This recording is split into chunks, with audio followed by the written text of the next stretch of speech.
सवाल यह है कि क्या दुनिया एक और बड़े महायुद्ध की दहलीज पर खड़ी है। इस्लामाबाद में ईरान और अमेरिका के बीच बातचीत फेल हो जाने के बाद अमेरिका ने एक बहुत बड़ा कदम उठाते हुए अरब और ओमान की खाड़ी में उन तमाम ईरानी बंदरगाहों की नाकेबंदी कर दी है जहां से जहाजों की आवाजाही होती थी।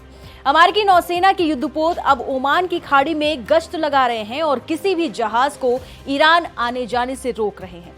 ये एक ऐसी स्थिति है जो किसी भी वक्त एक चिंगारी से बड़े धमाके में बदल सकती है, लेकिन इस घेराबंदी के जवाब में ईरान ने जो तेवर दिखाए हैं उसने पूरी दुनिया की सांसें अटका दी हैं। ईरान ने साफ कर दिया है कि वो अमेरिका की इस दादागिरी के आगे झुकने वाला नहीं है। ईरान के सर्वोच्च नेता मुस्तफा खामेनेई के सैन्य सलाहकार मोहसेन रिजाई ने अब मोर्चा संभाल लिया है। उन्होंने अमेरिका को सीधी और बेहद खतरनाक धमकी दे डाली है। रिजाई ने कहा है कि अगर अमेरिका स्ट्रेट ऑफ हॉर्मुज की नाकेबंदी करने की जरूरत करता है तो ईरान चुप नहीं बैठेगा। उन्होंने चेतावनी दी है कि ईरान की पहली ही मिसाइल अमेरिकी जहाजों को समंदर की गहराइयों में दफन कर देगी। मोहसेन रिजाई ने सीधे डोनाल्ड ट्रंप पर तंज कसते हुए ये पूछा कि क्या ट्रंप अब इस इलाके के पुलिसकर्मी बनना चाहते हैं? क्या अमेरिका जैसी तथाकथित शक्तिशाली सेना का यही काम रह गया है? ईरान का ये कड़ा रुख बता रहा है कि वो अपनी समुद्री सीमाओं की रक्षा के लिए किसी भी हद तक जाने को तैयार है, लेकिन ईरान की धमकी सिर्फ जहाजों को डुबाने तक सीमित नहीं रही।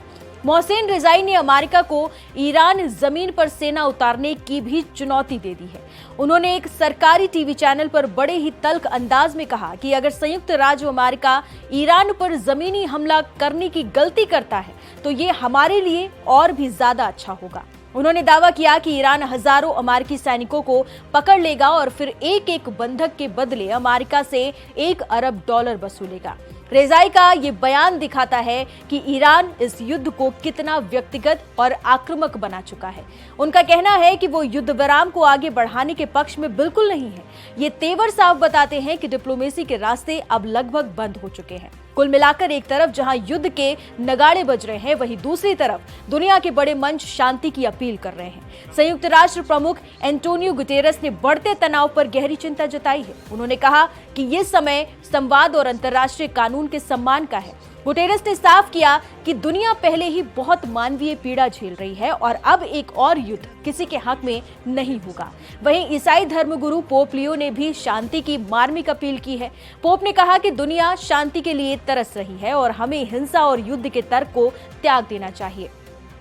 उन्होंने निशस्त्रीकरण और भरोसे पर जोर दिया है, लेकिन बड़ा सवाल यह है कि क्या मोहसेन रिजाई जैसी कट्टर सोच और अमेरिका की ये नाकेबंदी शांति की उन अपीलों को सुनने देगी?